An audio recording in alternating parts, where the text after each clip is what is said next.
Ford designed a car around two numbers, £2,000 and $2,000, and those numbers would cost people their lives.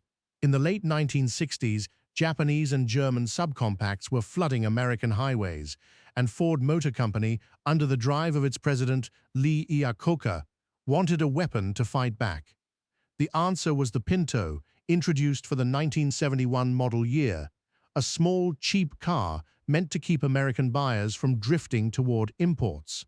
But the Pinto was born under pressure. The development timetable was compressed far below the industry norm, tooling and design advancing side by side to get the car onto dealer lots as fast as possible. Every pound mattered, every dollar mattered, and in a subcompact built to strict cost and weight limits, engineering decisions were made not only by what was safest, but by what was cheapest and lightest. One of those decisions concerned the fuel tank. In the Pinto, the gas tank sat behind the rear axle, close to the rear bumper, with little structure between the tank and the back of the car. It was a common enough layout for the era, and on paper it saved space and money. But what no one told the buyers, what wouldn't fully surface for years, was that inside Ford's own testing facilities, that placement was already raising alarms. The pattern that would define this story was not one reckless engineer or one careless executive.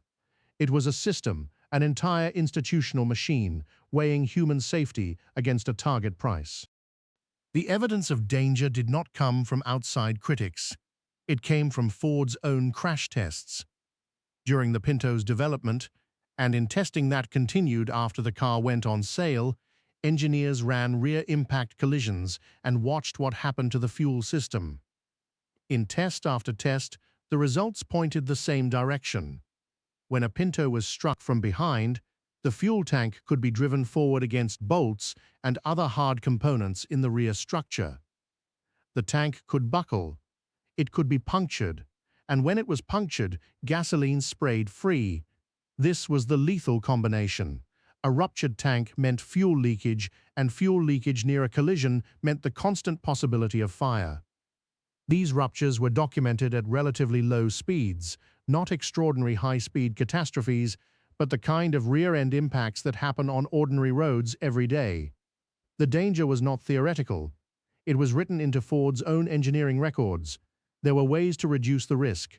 Engineers understood that a tank liner, a protective shield, or a repositioning of components could lessen the chance of a puncture.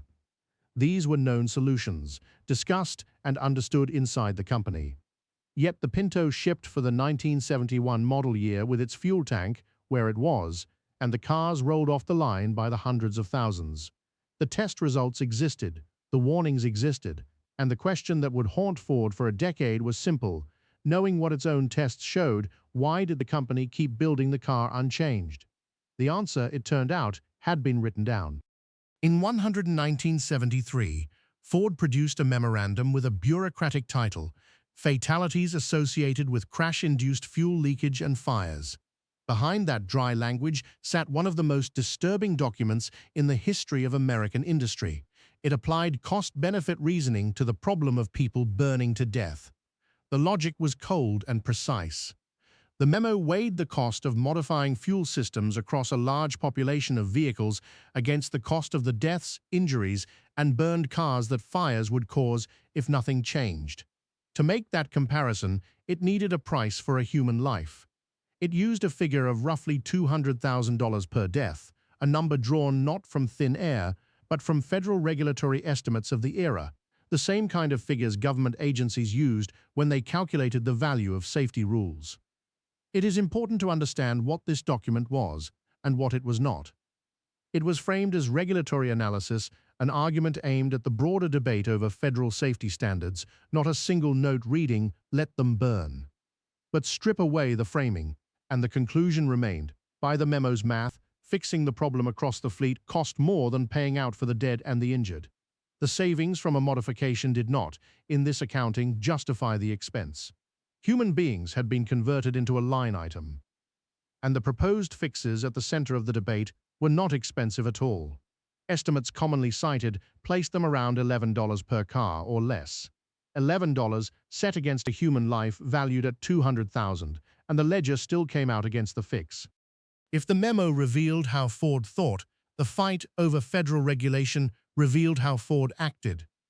At the same time these internal calculations were circulating, the government was moving toward a rule that would force the issue, Federal Motor Vehicle Safety Standard 301, which governed fuel system integrity in rear-end impacts.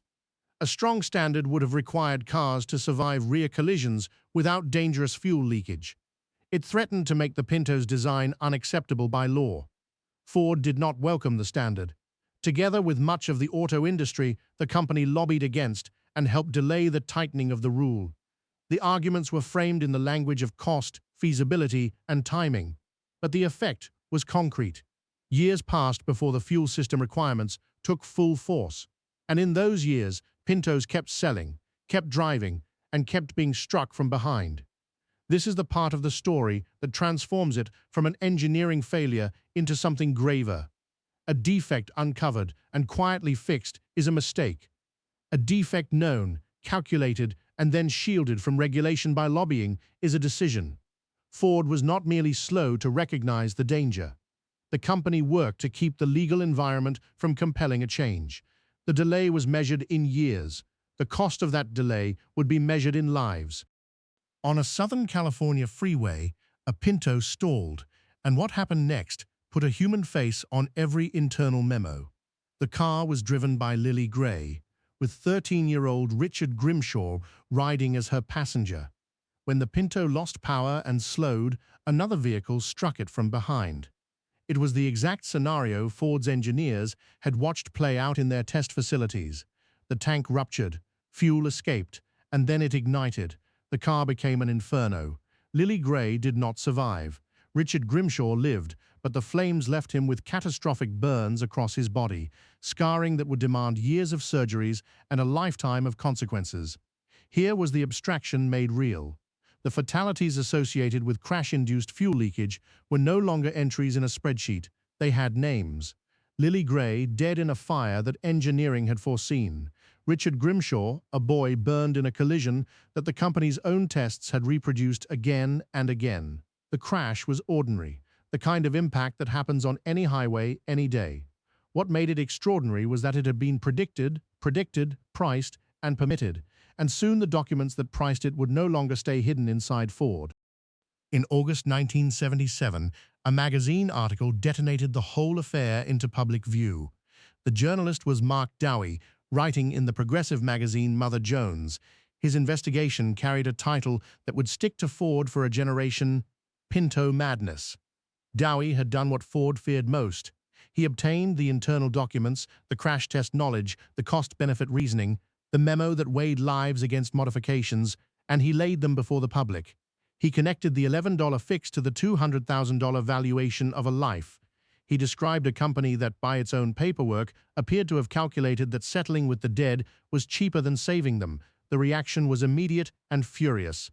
The Pinto stopped being just a small, cheap car and became a symbol shorthand for corporate greed, for the idea that a company would knowingly sell a dangerous product and reduce human suffering to arithmetic.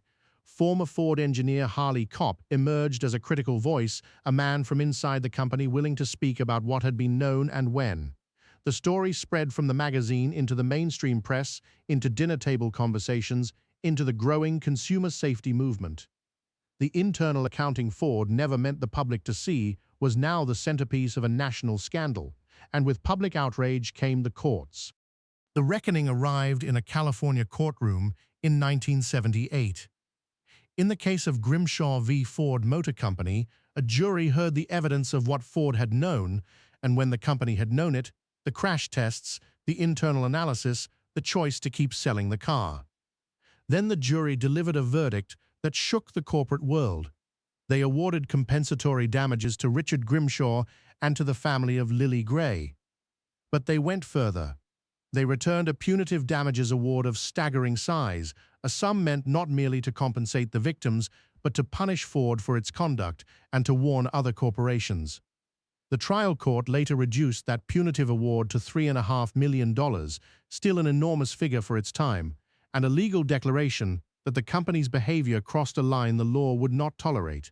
The same year brought action Ford could no longer avoid. In 1978, The company recalled roughly 1.5 million Pintos and their Mercury Bobcat cousins to modify the fuel system, precisely the kind of change that the $11 debate had been about all along. The fix that cost-benefit reasoning had rejected was now being installed under public pressure and legal defeat across more than 1 million cars. But the recall, however large, could not undo the fires that had already burned, and it would not be the last time Ford stood accused. The next courtroom would raise a question no American corporation had faced before. In Indiana, prosecutors did something unprecedented. They charged a corporation with reckless homicide. After 3 young women died in a Pinto fire, Elkhart County prosecutor Michael Cosentino brought criminal charges against Ford Motor Company itself. It was the first time a major American corporation faced criminal prosecution over the design of one of its products. The stakes were no longer about money. They were about whether a company as an entity could be held criminally responsible for the deaths its decisions caused. The 1980 trial, State v. Ford Motor Company, became a landmark. Ford mounted a formidable defense led by the noted attorney James Neal, contesting the facts of the crash and the theory that the company had acted with criminal recklessness. In the end, the jury acquitted Ford. The company was not convicted. It is important to be precise about this. The criminal case ended in acquittal, separate and distinct from the civil defeat in Grimshaw. Ford paid punitive damages in California and walked free of criminal guilt in Indiana. Yet even in acquittal, the trial marked a turning point. It established that a corporation could be dragged into criminal court to answer for the safety of what it built, that the shield of the balance sheet did not place a company beyond the reach of the law's gravest questions. The Pinto reshaped how Americans thought about corporate responsibility, product liability, and the limits of cost-benefit reasoning when the cost is a human life. The lasting shadow of the Pinto is not a single number or a single verdict. It is the enduring image of a ledger in which people were priced, and the recognition, hard-won and incomplete, that some calculations a company is never entitled to make.